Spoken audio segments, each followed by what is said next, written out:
आए भी हम लोग कुछ सुनावल चाहतनी। 50 साल पहले के जौन जीजा साली के नेह नाता होत रहे वो में आज होता वो में कितना के फर्क बा हई गाना के माध्यम से सुनी। और वो भाई शैलेश परवाना सुनावता और वह वीडियो छोड़ के कहीं ना जाई, पूरा वीडियो देखी और वीडियो के आनंद ली। अगर रउअर साली बटे तो अपना साली के पास ज़रूर भेजी।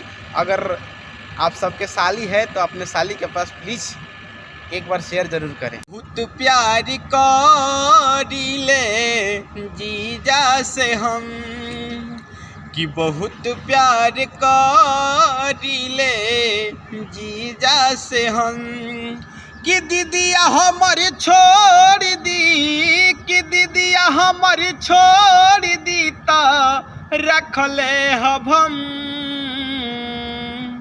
बहुत प्यार करीले जीजा से हम, बहुत प्यार करीले जीजा से हम।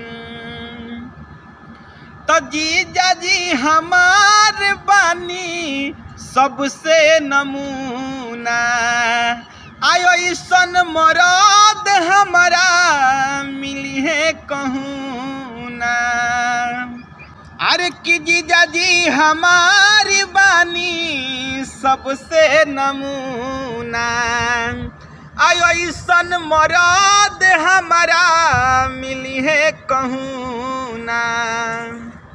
अरे खा के हम कहीं अपना सर के कसम, बहुत प्यार करीले जीजा से हम, बहुत प्यार करीले जीजा से हम। अरे दिलवा के बात अपना कह के सुनाइले कि शैलेश परवाना के बिना रह नहीं पाइले। हो कि दिलवा के बात अपना कह के सुनाइले कि सहदेव सरगम के बिना रह नहीं पाइले। हर संग ही रह के सहले हम, संग ही रह के सहले हम आई सितम। बहुत प्यार करीले जीजा से हम, बहुत प्यार करीले जीजा जी से हम। अरे दीदिया हमारी छोड़ दी, दीदिया हमारी छोड़ दी तो रखले हब हम।